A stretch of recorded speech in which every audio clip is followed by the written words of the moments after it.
Hello and welcome all of you, and you are watching K Commerce Academy with me Kunal Singhal. From class 12th Business Studies, in the chapter of organizing, today we will be discussing the topic of delegation of authority. As you all know, this chapter is having an overall weightage of approximately 5 marks, and in which the meaning of organizing, process of organizing, importance of organizing, and organization structure. In that one, functional structure and divisional structure. We had already discussed these topics in our previous videos. If you have not watched that, you can watch it from my YouTube channel, and the link is given in the description. And today, in today's video, we'll be discussing the topic of delegation of authority in the complete detail with its meaning, concept, elements and importance. Video को start करने से पहले अगर आपने अभी तक मेरे channel को सब्सक्राइब नहीं किया तो सब्सक्राइब कर लें, क्योंकि अगर आपको वीडियो ये हेल्पफुल लगते हैं, यूज़फुल लगते हैं, तो आप चैनल को सब्सक्राइब जरूर करें। जैसे ही मेरे सब्सक्राइबर्स बढ़ते हैं तो मुझे मोटिवेशन मिलता है। आगे बढ़ते हैं। Delegation is transfer of authority from superior to subordinate. अब सुपीरियर कौन होता है, सबॉर्डिनेट कौन होता है, ये कैसे डिसाइड हो, ये तो हमें पता है दैट जो सीनियर है वो सुपीरियर है, जो जूनियर है वो सबॉर्डिनेट है, but how this position is decided? So this position is actually decided with the amount of authorities, the amount of powers the person is having. एक ऑर्गेनाइजेशन में जिस पर्सन के पास में ज़्यादा पावर होंगी तो उसको आप सुपीरियर कहेंगे, जिसके पास में कम पावर्स होंगे उसको आप सबॉर्डिनेट कहेंगे। और डेलीगेशन वर्ड का मीनिंग है, सिंपल वर्ड अगर आपको याद रखना है, it is a transfer. So what does delegation of authority mean? Delegation of authority means transfer of power, transfer of authority from one person to another. अब ये one person और another person कौन हो गया? From superior to subordinate. क्योंकि obvious बात है, कोई सबॉर्डिनेट तो अपने बॉस को अथॉरिटी दे नहीं सकता। अथॉरिटी जो दी जाएगी वो कौन देगा? वो सुपीरियर देगा। किससे देगा? सबॉर्डिनेट को देगा। अब ये अथॉरिटी क्यों दी जा रही है? Why we are delegating, why we are transferring this authority? Obviously for the completion of certain task, for the completion of certain work, the work which has also been delegated, the work which has also been transferred. क्यों transfer किया है work को? अब देखिए, एक organisation में अगर सारा का सारा काम मैनेजर करेगा, he will become overburdened with the work and he won't be able to concentrate over the expansion and growth of the organization. He will not be give time to the expansion function. तो अपने काम को, जो routine work का work nature का work है, उससे वो डेलीगेट कर देते हैं अपने सबॉर्डिनेट्स को, and with the remaining time now the manager will be able to concentrate over the expansion and growth of the organisation. तो यही है डेलीगेशन, जिसमें हम अथॉरिटीज़ को डेलीगेट करते हैं, अथॉरिटीज़ को ट्रांसफ़र करते हैं। क्यों ट्रांसफ़र करते हैं? वर्क के कंप्लीशन के लिए। वर्क कहाँ से आया? वर्क भी हमने डेलीगेट किया था। क्यों डेलीगेट किया था? जिससे कि जो सुपीरियर है, जो सीनियर है, उसका माइंड थोड़ा सा रिलैक्स रह सके और वो ऑर्गेनाइजेशन के एक्सपेंशन के लिए वर्क कर सके। देखिए क्या लिखा है। Delegation is transfer of authority from superior to subordinate, entrustment of responsibility and creation of accountability for performance. यहाँ पे 3 वर्ड्स आए हैं, इनको आप थोड़ा सा ध्यान रखना है। एक तो यहाँ पे आई गया ये आपका अथॉरिटी, ठीक है। इसके बाद में entrustment of responsibility means responsibility भी दी गई है, and creation of accountability means जो हमने उनको रिस्पॉन्सिबिलिटी दी थी उसके कंप्लीशन एंड नॉन कंप्लीशन की आंसरेबिलिटी फिक्स करना, अकाउंटेबिलिटी फिक्स करना। That complete concept is known as delegation of authority. The person who delegates is known as delegator and other person is known as delegatee. तो जो superior है उसको delegator कहेंगे और जो सबॉर्डिनेट है उसको हम डेलीगेटी कहेंगे। डेलीगेशन ऑफ अथॉरिटी बहुत इंपॉर्टेंट पॉइंट है। Delegation of authority is based on the elementary principle of division of work. सारे वर्क को एक पर्सन ना करके हम उसको डिवाइड कर दें डिफरेंट सबॉर्डिनेट्स में, तो उसी की चीज़ का डिवीज़न ऑफ वर्क को ही जब हम डिटेल में लेते हैं तो वो डेलीगेशन ऑफ अथॉरिटी बन जाता है। Delegation of authority mainly has 3 elements, that is responsibility, authority and accountability. तो अभी अभी हमने अंडरलाइन भी किए 3 पॉइंट्स को। अब ये सब कॉपी में नोट डाउन करते रहना। अब यहाँ पे देखने समझने वाली बात ये है कि ये सामने आपके एक तो दिख रहा है आपको मैनेजर और दूसरा आपको दिख रहा है सबॉर्डिनेट। तो रिस्पॉन्सिबिलिटी जो दी जाती है कौन किसे देता है? Responsibility is given by the manager to the subordinate और the superior to the subordinate. Authority भी मैनेजर देता है सबॉर्डिनेट को for the completion of that responsibility.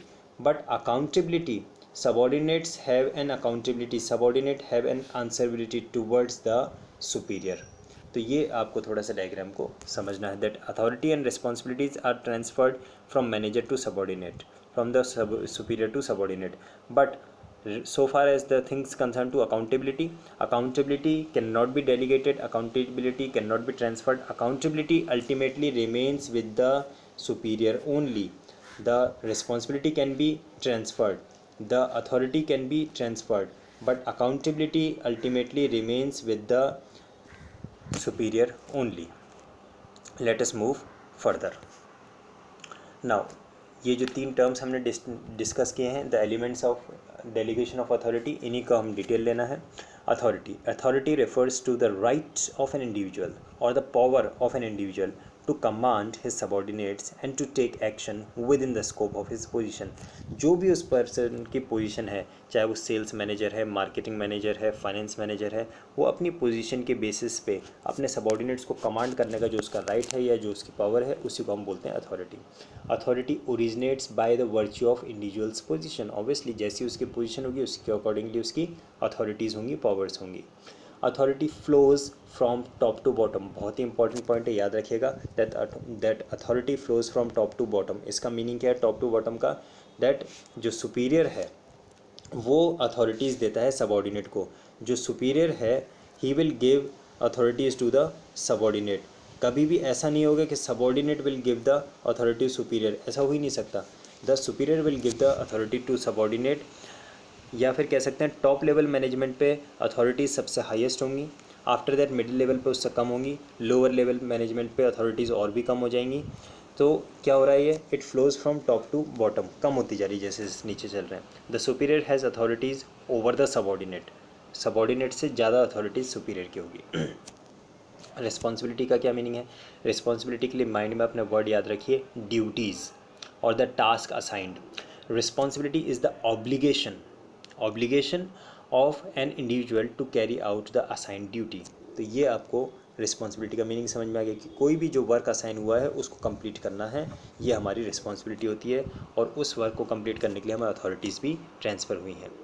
Responsibility originates from the superior subordinate relationship, as subordinate is bound to perform the duties assigned to him by the superior. Obvious बात है, कोई भी responsibility है, कोई भी ड्यूटी है, who will assign to whom, the superior will assign the duties to the subordinate. तो जिस पर्सन ने ड्यूटी असाइन की वो हो गया सुपीरियर, जिस पर्सन को ड्यूटी असाइन हुई वो हो गया जिस पर्सन ने ड्यूटी असाइन की वो हो गया सुपीरियर, और जिस पर्सन को ड्यूटीज़ असाइन हुई, टास्क अलॉट हुआ, वो हो गया सबॉर्डिनेट. तो यहाँ पे एक सुपीरियर सबॉर्डिनेट रिलेशनशिप से रिस्पॉन्सिबिलिटीज़ अराइज होती हैं, ड्यूटीज़ अराइज होती हैं. Lastly responsibility flows upward. ये भी इंपॉर्टेंट पॉइंट है ध्यान रखने का. Who is responsible to whom? The subordinate is responsible to superior. The lower level management is responsible to middle level management, and middle level management is responsible to top level management. So the responsibility flows upwards as every subordinate is responsible to his superior. हमने authority के लिए क्या पढ़ा था? The superior, है ना. इस last line को आप नोट डाउन कर सकते हैं, अपनी कॉपीज़ में लिख सकते हैं. The superior has authority over the subordinate. ठीक है, और उसी की जगह पे हम रिस्पॉन्सिबिलिटी के लिए क्या बोल रहे हैं? That the every subordinate is responsible to his superior. तो वो क्या होगी? Flows upwards. इसके बाद में नेक्स्ट आता है आपका accountability. Accountability is the obligation, again it is also an obligation, but what kind of? To carry out responsibility. Responsibility क्या था? It was the obligation to carry out the assign duty. जो work task allot हुआ है उसको complete करना, ये हमारी obligation था. अकाउंटेबिलिटी क्या है? It is a sort of answerability for completion and non-completion of the task that has been allotted. Now, once authority has been delegated and responsibility accepted, one cannot deny accountability. That person cannot deny its answerability. But इसका most important point जो आपको याद रखना है अपने mind में, और आपको कॉपी में इसको अंडरलाइन करके लिखना है, वो ये, that is authorities can be delegated, responsibilities can be transferred, but accountability cannot be delegated. इसको आप अंडरलाइन करके लिख लीजिए. Authorities and responsibilities can be delegated, but accountability cannot be delegated. Even after allotment of task to the subordinate, the ultimate accountability remains with the superior only. मैंने किसी काम को अपने किसी सबॉर्डिनेट को कहा कि भाई आप ये काम कर लीजिएगा, अगर उसने नहीं किया तो मैं उस ड्यूटी से नहीं बच जाता। ये बहुत ही इंपॉर्टेंट कॉन्सेप्ट है, एग्जामिनेशन में कई बार इस पॉइंट पे क्वेश्चन भी आता है, और इस चीज़ को मैं आपको एक्सप्लेन कर देता हूँ एक सिंपल से एग्जांपल से। सपोज़ मान लीजिए मैं आपका क्लास टीचर हूँ और मैंने आपकी क्लास में किसी एक स्टूडेंट को मॉनिटर बनाया और मैं क्लास में से चला गया बोल के भाई आप ध्यान रखना क्लास में किसी तरह का कोई भी इनडिसिप्लिन नहीं होना चाहिए। मैंने उस पर बच्चे को जैसे मॉनिटर बनाया तो मैंने उसको अथॉरिटीज़ दे दी और मैंने उसको ड्यूटी क्या असाइन की है, रिस्पॉन्सिबिलिटी क्या दी कि क्लास में कोई इनडिसिप्लिन नहीं होना चाहिए, और मैं चला गया अपने वर्क के काम करने के लिए, अपने स्टाफ रूम में कुछ काम कर रहा था। होता क्या है, पीछे से क्लास में 2-3 बच्चों का आपस में लड़ाई हो जाती है और अच्छी वाली डिशुम डिशुम भी हो जाती है, फाइटिंग भी हो जाती है, ठीक है। Now can I give an answer to the principal that I have allotted this task to this monitor? तो मेरी कोई रिस्पॉन्सिबिलिटी नहीं है, अब मेरी कोई अकाउंटेबिलिटी नहीं है, बच्चे लड़ लिए तो लड़ लिए, absolutely not. The ultimate accountability remains with the superior only. Accountability class में जो भी इनडिसिप्लिन हुआ, लड़ाई झगड़ा हो गया, तो उसकी accountability, answerability to my senior will remain with me only. तो याद रखिएगा, अथॉरिटीज़ डेलीगेट होती हैं, रिस्पॉन्सिबिलिटीज़ डेलीगेट होती हैं, accountability never shifts, accountability remains with the superior only, with the manager itself only. अब यहाँ पे आता है नेक्स्ट टॉपिक इसका, इंपॉर्टेंस ऑफ डेलीगेशन। सीधी सी बात है, अगर हमें डेलीगेशन ऑफ अथॉरिटी का टॉपिक पढ़ रहे हैं तो क्यों पढ़ रहे हैं, what is the purpose? So there are total 6 points which reveals the need और importance of delegation. The first one is with the delegation of authorities and responsibilities it results in effective management. जो management हमारा है वो effective हो जाता है। क्यों?